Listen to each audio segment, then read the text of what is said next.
창세기 44장 1절에서 13절 말씀.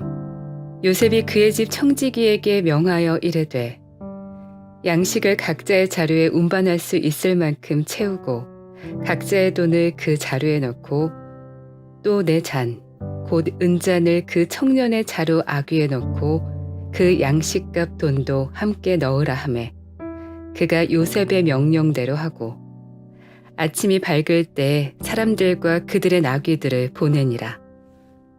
그들이 성읍에서 나가 멀리 가기 전에 요셉이 청지기에게 이르되 일어나 그 사람들의 뒤를 따라가서 그들에게 이르기를 너희가 어찌하여 선을 악으로 갚느냐. 이것은 내 주인이 가지고 마시며 늘 점치는 데에 쓰는 것이 아니냐. 너희가 이같이 하니 악하도다 하라.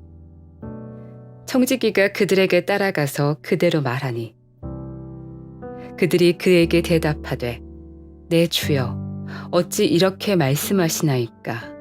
당신의 종들이 이런 일은 결단코 아니하나이다.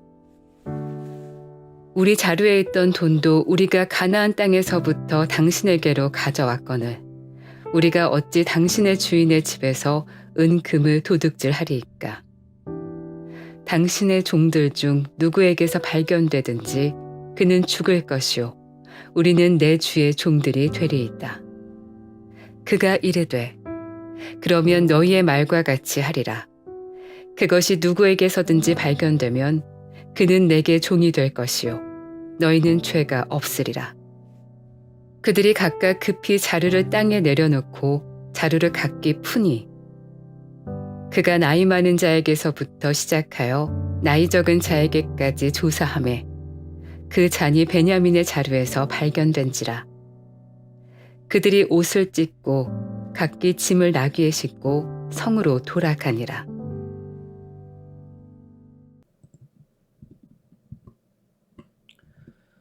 샬롬. 오늘도 하나님의 말씀으로 하루를 시작하시는 여러분들에게 하나님의 은혜와 평강이 충만하게 넘치시기를 간절히 축복합니다. 2025년 5월 13일 우리 창세기 44장 1절에서 13절 말씀을 가지고 연단의 목적이라는 제목으로 함께 말씀 나누도록 하겠습니다.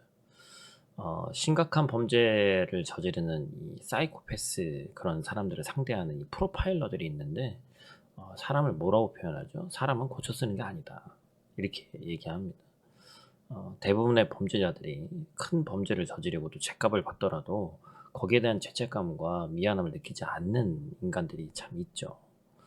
철학자 쇼펜하우어도 사람은 고쳐 쓰는 게 아니다. 같은 실수를 2번 이상 반복한다면 단호하게 인연을 끊어내라 이렇게 가르칩니다. 사람은 변하지 않기 때문에 같은 사람에게서 똑같은 상처를 받을 수밖에 없으니까 상처받기 싫으면 그 사람과는 기대를 하지 말고 아무런 관계를 맺지 말아라 이 얘기죠. 일견 맞습니다. 사람은 우리가 경험해봤잖아요. 참 변하지 않습니다. 일시적인 변화는 있을 수 있지만 지속적인 변화를 자연적으로 받는다는 것은 쉽지 않아요. 그런데 우리 믿는 사람들은 알죠. 그렇다고 사람들이 변하지 않는 것이 아닙니다. 사람은 오직 하나님을 인격적으로 체험하고 만날 때 하나님에 의해서만 그 근본이 변할 수 있다는 것이죠. 하나님께서는 나라는 사람의 시간 속에서 나를 다듬어가고 나를 만져가십니다. 그리고 또한 나를 변화시키기를 원하십니다. 하나님의 창조 목적을 회복하면서 하나님의 사명을 감당하게 하시도록 나를 변화시켜 가야 되는 거예요. 그리고 이 과정을 통해서 우리는 찬양으로 하는 것이 아니라 예수님을 닮아가는 것이죠. 오늘 본문에 등장하는 요셉의 형들도 마찬가지입니다. 42장부터 이어오는 그들의 모습은 그들이 요셉을 팔았을 당시와는 다른 모습이라는 걸 조금 알 수 있게 됐습니다. 요셉은 그들의 변화가 진짜인지 이제 마지막으로 점검하는 과정을 갖게 되는 것이 오늘 본문이죠. 우리의 진짜 모습은 언제 드러나죠? 위기의 순간에 드러나기 때문에 의도적으로 그 상황을 연출하면서 시험합니다. 우리가 기억해야 될 것은 하나님께서도 이렇게 우리의 믿음을 시험하실 때가 있다라는 것입니다. 오늘 본 말씀 통해서 첫 번째로 우리가 기억해야 될 것은 진정한 화해를 위한 진정한 회개가 필요하다라는 것입니다.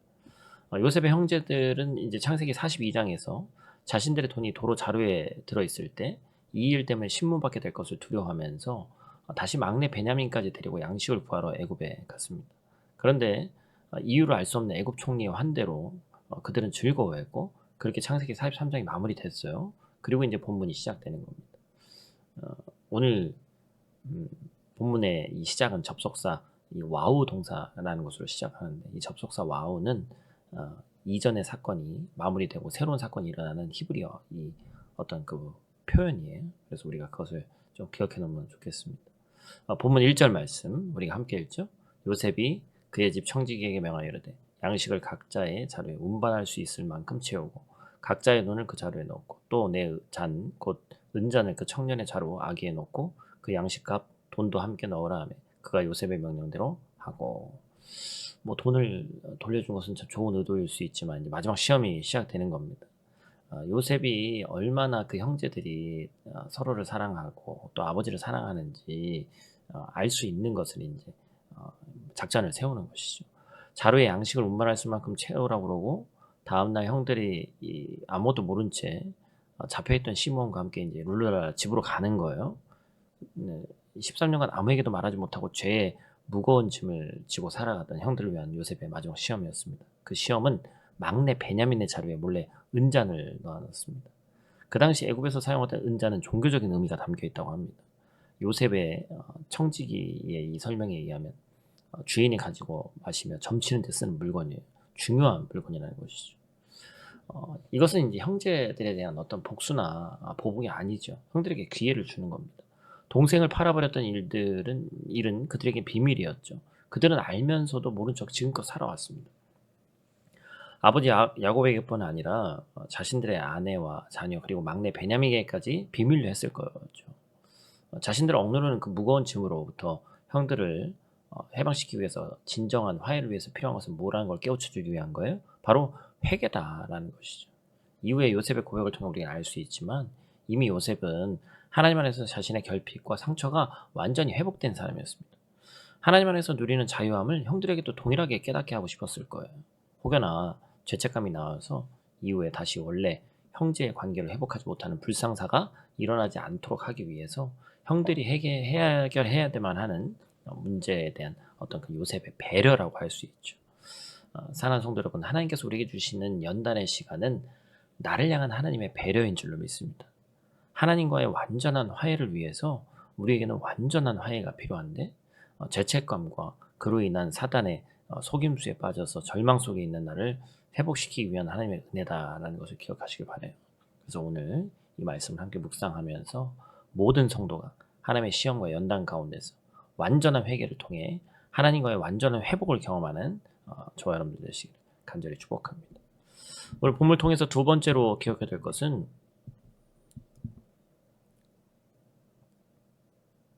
제가 앞부분을 넘기지는 않았군요. 두 번째로 기억해야 될 것은 변화됨은 행동으로 증명한다라는 것입니다.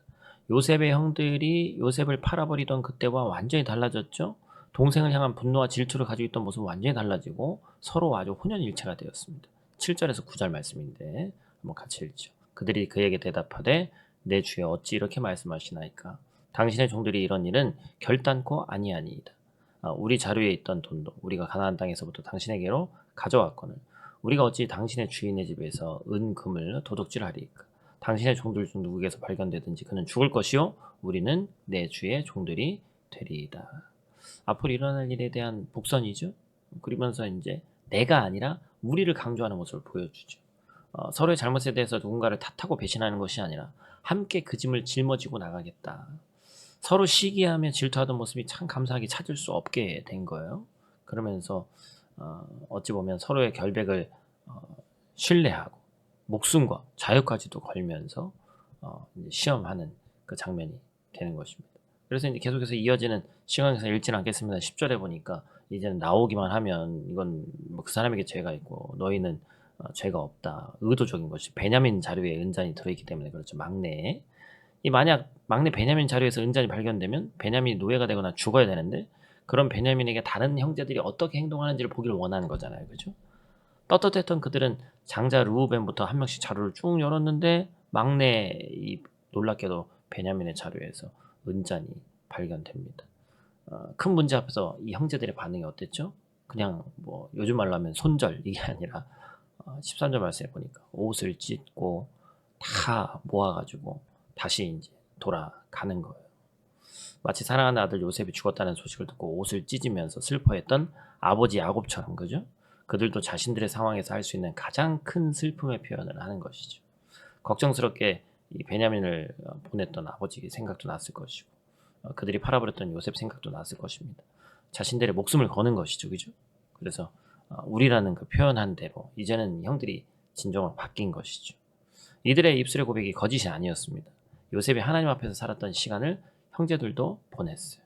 하나님께서는 그들에게도 함께 하시고 그들의 시간 속에서 분노와 질투로 가득 찼던 것을 회복시키셨고, 분노와 질투를 형제를 향한 사랑으로 변하게 하셨다. 그리고 그것이 행동으로 이렇게 증명할 수 있는 사람이 됐다는 것이죠. 죽어도 함께 죽고 살아도 함께 살겠다는 끈끈한 형제가 충만한 관계가 되도록 하나님께서 변화시키신 것입니다. 말씀을 정리하겠습니다. 사랑하는 성도 여러분, 진정한 회복의 출발은 회개가 시작입니다. 회개는 내가 새로워지는 거예요. 예수 그리스도 안에서 이전과는 완전히 다른 내가 되는 겁니다. 그리고 내가 변할 때 나의 모든 문제와 결핍이 회복되는 거예요.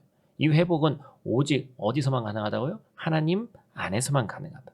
우리의 분노와 질투가 사랑으로 회복되었다 믿어야 됩니다. 이렇게 회복된 우리는 삶에서 나의 변화됨을 행함으로 증명하는 겁니다. 그 변화됨의 증명은 온전한 사랑의 실천이죠. 하나님은 반드시 나의 시간 속에서 나를 그렇게 다루어 가실 줄 믿습니다. 오늘 하나님의 만지심, 그 하나님의 다루심을 경험하는 저와 여러분들 되시기를 간절히 축복합니다. 우리 다 같이 있는 자리에서 함께 기도하고 마치도록 하겠습니다. 오늘도 사랑과 인내를 우리를 연단하시는 아버지 하나님, 이 아침 깨워주시고 주 말씀 앞에 나아가게 하시니 감사를 드립니다.